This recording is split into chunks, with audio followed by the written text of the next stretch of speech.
எல்லோருக்கும் வணக்கம். இன்னைக்கு நம்ம பார்க்கக்கூடிய subject chasing happiness is unhappiness. சந்தோஷத்தை துரத்துவது என்பது துக்கம். பாருங்களேன், ஒரு ஸ்கூலில் படிக்கிற பையன் எக்ஸாமில் ஃபெயில் ஆகிடுறான்னு வச்சுக்கோங்களேன். ஃபெயில் ஆகினா ஒரு பெரிய தோல்வியான 40 பேர் படிக்கிறாங்க, 40 பேர் பாஸ் ஆகணும், பாஸ் ஆகியிருக்கணும் அப்படின்றது தான் சட்டமான. கொஞ்சம் யோசிச்சா நல்லா இருக்கும். வாழ்க்கையில் கணவன் மனைவி இவங்களுக்குள்ள ஒரு கருத்து வேறுபாடு வந்துச்சுன்னு வச்சுக்கோங்களேன், எப்போவுமே இவங்களுக்குள்ள நல்ல பேலன்ஸ்ட் லைஃப் தான் போய் ஆகணும், கருத்து வேறுபாடே வரக்கூடாது. தாலி கட்டினதுலேருந்து அவங்க வாழ்க்கை முடிகிற வரைக்கும் அப்படி தான் இருக்கணும் சட்டம் இருக்கான்னு. பிஸ்னஸில் நஷ்டம் ஏற்படுது. எப்போவுமே ஒருத்தர் கரெக்ட் டிசிஷன் தான் பிஸ்னஸில் எடுக்கணும், தோல்வியாக அவர் பார்க்கக்கூடாது, அப்படி ஏதாவது சட்டம் இருக்கான்னு. வாழ்க்கையில் சில பேர் டிப்ரெஷனில் போய்ட்றாங்க, துக்கத்தில் போய் மாட்டிக்கிறாங்க. எப்பவுமே அவர் பாசிட்டிவாக எனர்ஜியாகவே இருப்பார் அப்படின்றது ஏதாவது ரூல் இருக்கான்னு. இந்த 4 விஷயம் எனக்கு நடந்திருக்கு, உங்களுக்கும் நடந்திருக்கும், எல்லாருக்கும் நடந்திருக்கும்.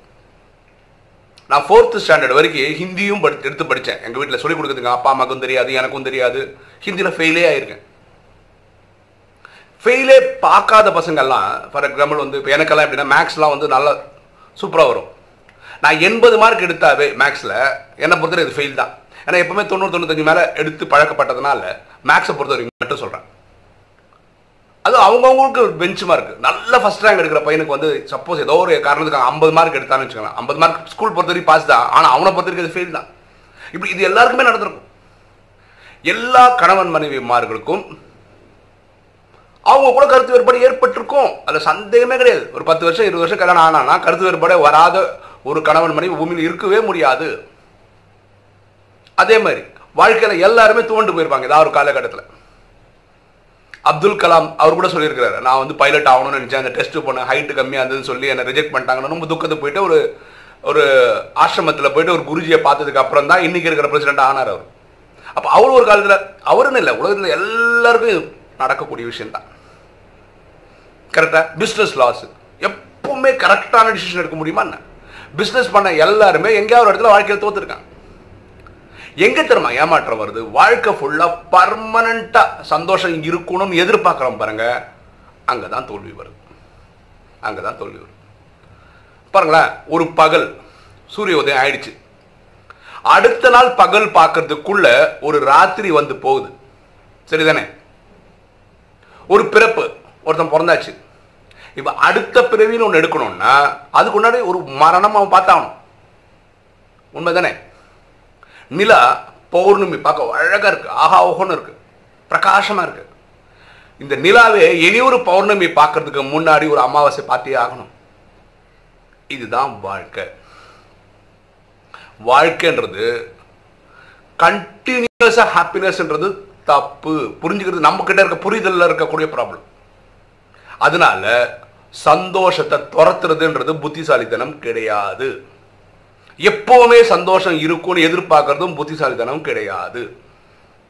இது புரிஞ்சுக்கிட்டா நல்லது. சந்தோஷன்றது நம்ம எப்படி புரிஞ்சுக்கணும்னா, வாழ்க்கையில் எது நடந்தாலும் அப்படி அப்படியே ஏற்றுக்கக்கூடிய மனப்பக்குவம் இருந்ததுன்னு வச்சுக்கோங்களேன், லைஃப் ஆஹா ஹோன்னு இருக்கும்.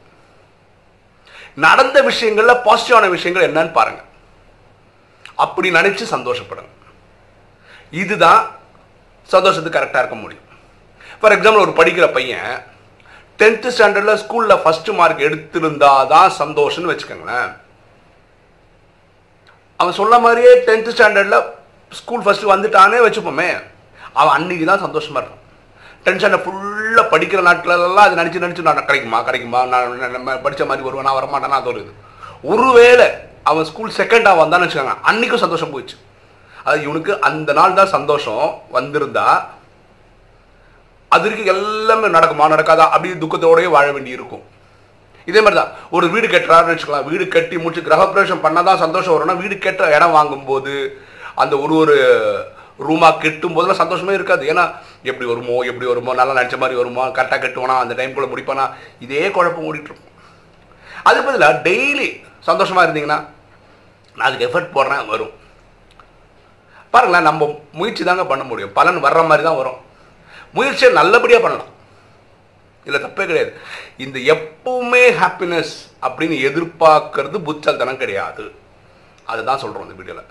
சேசிங் ஹாப்பினஸ் வந்து துக்கத்தை தான் தரும், துரத்திக்கிட்டே இருக்கிறது. இப்போது ஒரு எக்ஸாம்பிள் சொல்ல போகிறேன். நமக்கு ஒரு நண்பர் இருக்கார், ஒரு துபாயில் இருக்கார். அப்போ அவர்கிட்ட ஒரு சாஃப்ட்வேர் ஒர்க்கு கொடுத்தேன் நான், ஒரு வெப்சைட் ஒர்க்கு. அவருடைய ஸ்டாண்டர்டுக்கு ஒரு ஹாஃப் டே ஒர்க் பண்ணால் போதும், அந்த வெப்சைட் ஒர்க்கே முடிச்சிடும். ஏன்னா ஏற்கனவே பண்ண வெப்சைட்டை அவங்க வேணான்ட்டாங்க, அப்படி ஆஃப் பண்ணியாச்சு. இப்போ திருப்பி பண்ண இருக்கிறத எடுத்து போட்டு பண்ண வேண்டியதுதான். அப்படி பண்ணார்னா அவருக்கு ஒரு சைஸபிள் அமௌண்ட் கிடச்சிடும், வாங்கி கொடுத்துடலாம். இவருக்கு என்ன ப்ராப்ளம்னா, வீட்டில் மனைவிக்கு அவருக்கும் கருத்து வேறுபாடு ஓடிட்டுருக்கு. அப்போ என்ன ஆகுதுன்னா மூட் ஆஃப் ஆகிடுது. ஒரு 5 நாள் 10 நாள் எந்த வேலையும் பண்ணாமல் ஆஃப் ஆகிடுறாரு, எங்கள் வெளி உலகத்துக்கே வரமாட்டுறாரு. ஆனால் நமக்கு என்ன ஆகுது, உடனே மாதம் பிறந்ததுன்னா கரண்ட் பில்லு, டெலிஃபோன் பில்லு, அந்த மாதிரி கமிட்மெண்ட் வர ஆரம்பிக்கும் போது திரும்ப எழுத உட்காந்து ஒர்க் பண்ணுறாரு. இல்லை புரியுதுங்களா? எல்லாருக்கும் இந்த ப்ராப்ளம் இருக்கு. எல்லாருக்கும் ஒரு மாதம் பிறந்ததுன்னா புதுசு புதுசாக செலவுகள் இருக்கு, கமிட்மெண்ட் இருக்கு. இப்போ ஒரு குடும்பத்தில் நம்ம தான் பொருள் ஈட்டுறவர்னு வச்சுக்கோங்களேன். நம்ம ஒரு நிறைய பிஸ்னஸ் பண்ணுறவங்க சொல்கிறேன், பொதுவாக 4-5 ப்ராஜெக்ட் பண்ணியிருப்போம். இந்த ப்ராஜெக்ட்ல இந்த பைசா வரும், அந்த ப்ராஜெக்ட் இந்த ப்ராஜெக்ட்ல பைசா வரும், இதை வச்சு இந்த இது பண்ணிடலாம்னு நினைக்கிறோம்னு வச்சுக்கோங்களேன். நம்ம நினைச்ச மாதிரி எதுவுமே 4-5 நடக்கலன்னு வச்சுக்கோங்களேன். இப்போ துவண்டு போய் உட்காந்து ஒரு 5 நாள் நம்ம ஒன்றுமே பண்ணாமல் உட்காந்து 6ஆம் நாள் நம்ம திரும்பி நாமளே எழுந்து ஏன் பண்ணுறோம் தெரியுமா? வேறு வழியில் நம்ம தான் பண்ணி அவனை, வேறு யாரும் இல்லை குடும்பத்தில் பொருள் ஈட்டுறதுக்காக. இப்போ இதில் யார் ரொம்ப ஸ்மார்ட்டாக இருக்க முடியும்னா, சரிப்பா சொன்னது நடக்கலை, ஒரு ½ அன் ஹவர் மூட் அவுட் ஆகிட்டீங்க, பரவாயில்ல, உடனே நம்ம தான் பண்ணி 5 நாள் கழிஞ்சோம், அது ஏன் இன்றைக்கே பண்ணக்கூடாது? இப்படி யோசிக்கிற சக்தி இருந்தால் போதும். எனக்கு கடைசியாக கொஞ்சம் நாள் ஃபோன் கால் எல்லாமே இப்படி தான் வருது. நான் மூட் ஆஃப் ஆகிட்டேன், ஒரு 4 நாள் வேஸ்ட் பண்ணிட்டேன், மூட் ஆஃப் ஆகிட்டேன் 5 நாள் வேஸ்ட் பண்ணிட்டேன், மூட் ஆஃப் ஆகிட்டேன், அமிர்த வேலையே பண்ணுறதில்ல, கனெக்ஷனுக்கே போகிறது இல்லை.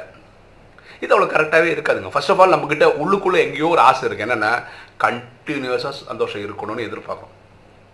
அப்படி இல்லை ட்ராமா டிசைன். அது புரிஞ்சுக்காங்க. சுகம் துக்கம் சுகம் துக்கம் இது சேர்ந்தது தான் வாழ்க்கையை. ஆனால் ஒரு துக்கம் வரும்போது எழுதி நிற்கிறோங்க. பாருங்களேன், ஒருவேளை மனித படைப்பே எப்போவுமே எனர்ஜெட்டிக்காக இருக்க முடியும்னு வச்சுக்கோங்களேன். 3 வேளை சாப்பிடணும்னு கூட அவசியம் இல்லைன்னு வச்சுக்கோங்களேன். மனுஷன் கிச்சன் பக்கமே போக மாட்டான், சமைக்கவே மாட்டான். சமைக்கணுன்றதுனால தான் கேஸு அடுப்புன்னு வாங்குகிறோம், அரிசி வாங்குகிறோம். இந்த அரிசி வாங்குறதுக்காக சம்பாதிக்க போகிறோம், வேலைக்கு போகிறோம். இந்த கான்செப்ட்லாம் அதனால தான் இருக்குது, இல்லைன்னா அதெல்லாம் பண்ணவே மாட்டோம் நம்ம. ஸோ இது புரிஞ்சுக்கிட்டா நல்லது. எது நடந்தாலும் நல்லது தாங்க நடக்குது. பாருங்களேன், நான் ஒரு ஸ்கூலுக்கு சாஃப்ட்வேர் ஒன்று பண்ணி கொடுத்துட்ருக்கேன். அந்த ஸ்கூல் சாஃப்ட்வேர் எப்படி இருக்குன்னா, ஒரு குழந்தை ஸ்கூல் அட்மிஷன் போடுறதுலேருந்து அந்த குழந்தை வந்து ஸ்கூல்லேருந்து அந்த டிசி வாங்கிட்டு போவாங்களே, ட்ரான்ஸ்ஃபர் சர்டிஃபிகேட், அது வரைக்கும் எல்லாமே கவர் ஆகிடும். அந்த குழந்தைக்கு அந்த குழந்தையோட அப்பாவுக்கு ஒரு மொபைல் ஆப் கொடுத்துரும். அந்த குழந்தையோட ஆக்டிவிட்டி என்ன நடக்குது, இந்த குழந்தை லீவ் போட்டால் அவங்க அப்பாவுக்கு போய்டும். அந்த பேரண்ட்ஸ் டீச்சர்ஸ் மீட்டிங்னா அதுக்கு ஒரு மெசேஜ் போய்டும். அந்த ஸ்கூல் லைப்ரரி புக் என்ன எடுத்தார் அது வந்துடும். டிரான்ஸ்போர்ட் எடுத்தேன்னா அதோட டீட்டெயில்ஸ் பண்ணும். அந்த ஸ்கூலோட சம்மந்தப்பட்ட எல்லா டீட்டெயிலும் இன்னும் டவுட் இருக்குது. ஆக்சுவலாக அந்த ஸ்கூல் வந்து எப்படி பிளான் பண்ணாங்க, நெக்ஸ்ட் இயர் ஸ்கூல் ஆரம்பிக்கல, ஜூனில் அப்போ வாங்குற மாதிரி வாங்க. ஆனால் நாங்கள் முயற்சி நாங்கள் டெய்லி தான் பண்ணிகிட்ருக்கோம். ஸோ நம்மளோட வேலை செய்கிறது, பர்மனெண்ட்டாக சந்தோஷம் எதிர்பார்க்கறது புத்திசாலித்தனம் கிடையாது. இருக்கிறத வாழ்க்கையை அப்படியே ரசிச்சுட்டு போகிறது நல்லது. எது நடக்குதோ அப்படியே ஏற்றுக்க முடிகிறவனுக்கு டெய்லி சந்தோஷம். இப்போ நீங்கள் தான் முடிவு பண்ணும். ஒரு சந்தோஷம் இது நடந்தால் சந்தோஷப்படுவோன்னா வருஷத்துலேயே நீங்கள் 4 வாட்டியோ 5 வாட்டி தான் சந்தோஷமாக இருப்பீங்க. எப்படி நடந்தாலும் அப்படியே ஏற்றுப்பீங்கன்னா 365 நாள் சந்தோஷமாக இருக்க முடியும். ஏதாவது சில நாட்கள் சந்தோஷமாக இருந்தால் போதுமா, இல்லை 365 நாள் சந்தோஷமாக இருக்கணுமான்னு நீங்கள் தான் முடிவு பண்ணணும். ஓகேவா? இன்னைக்கு வீடியோ உங்களுக்கு பிடிச்சிருக்குன்னு நினைக்கிறேன். பிடிச்ச லைக் பண்ணுங்கள், சப்ஸ்கிரைப் பண்ணுங்கள், ஃப்ரெண்ட்ஸுக்கு சொல்லுங்கள், ஷேர் பண்ணுங்கள், கமெண்ட்ஸ் போடுங்க. தேங்க்யூ.